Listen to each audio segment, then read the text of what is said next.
Hi everyone, thanks once again for tuning in to Smash Factor TV. Today we're getting rid of that dreaded chicken wing as you go through impact. So let's go and have a look with some more game-changing golf coaching.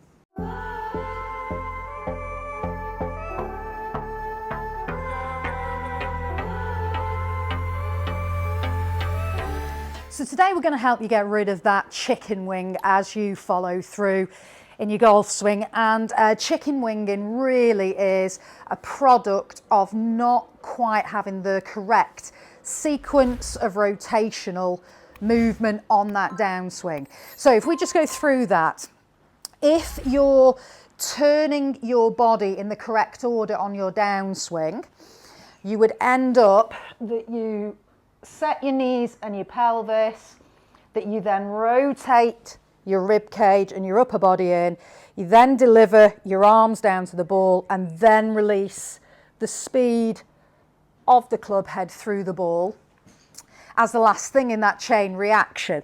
And because you've set your body, so again, if we just do that, because I would set my body there with my pelvis, the right side of me is now releasing towards the target.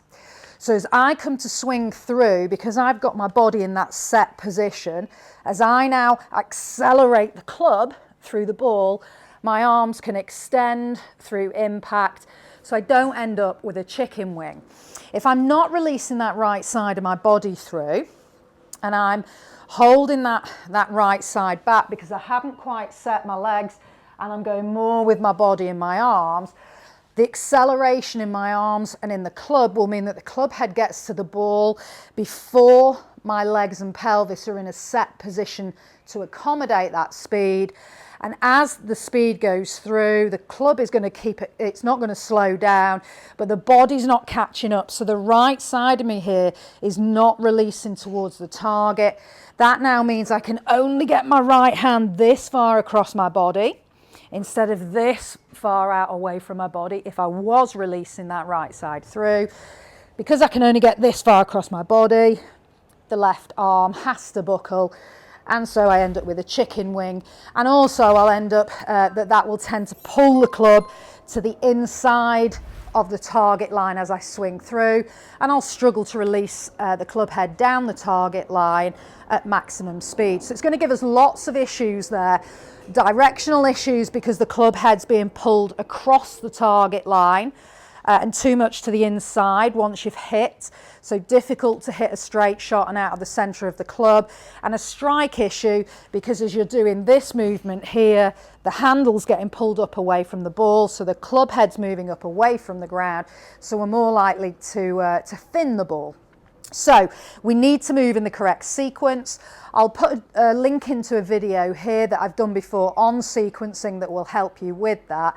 But if you can start to get into your concept that when you swing that club back, we want to swing down by setting the knees and the pelvis. So turn the kneecaps and the pelvis towards the target, because that creates a turning action in that pelvis. And now because this right hip has moved into a better position and it's moving this way towards the target, as I said before, I can stretch that arm out.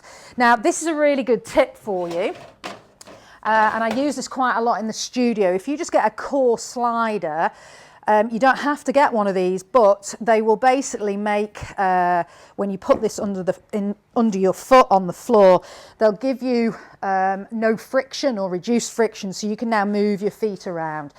So if we take one of those, put that under your right foot, if you're not quite releasing this right side at the target enough, you may well discover that when you swing back that your right side is more used to making this kind of movement. So it's more that you're making a sort of a lift up with the heel and a movement forward towards the ball with that right side, but you're not actually getting a rotate round. So what we want to do here is get the feeling, we'll swing it back and then turn the disc inwards so your foot ends up pointing at the target. Now obviously we don't want to actually move the foot like that when you're playing golf, but if you get used to this feeling here of going rotate the disc anti-clockwise, rotate the disc towards the target, and you can feel what this right hip is doing to make that happen. You can feel how you're using your leg differently, your lower back, your core to make that turning action happen. Then when we go to hit the ball, and now we've got our shoe back on the floor, so there is friction. I can't physically move my foot now, but I'm going to make the same turning action as though I'm trying to turn that disc to the left and towards the target. So it gives me that feeling that I need to have in that leg. So now we can go to the top, turn the disc that way. It sets me into position here. Now I can deliver the arms and release through without that chicken wing happening. It's a really, really good way to help you learn how to get that feeling of turn, that sort of corkscrew effect into this right side, so that you start to rotate that hip better in its socket, rather than if you're someone that notices you do more of this kind of action and there's no turning, or maybe this, so there's no turning in the disc. We need to get that disc turning. It will give us a much better release as we come in. And if we can get that happening, so that that's the first move, is the lower body in that turning, and then deliver the arms in, you're going to hit such a better shot.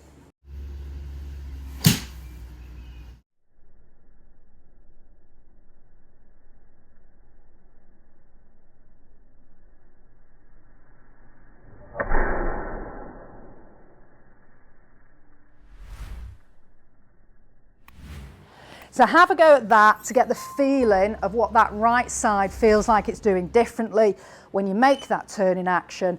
But it'll make all the difference to get rid of that chicken wing.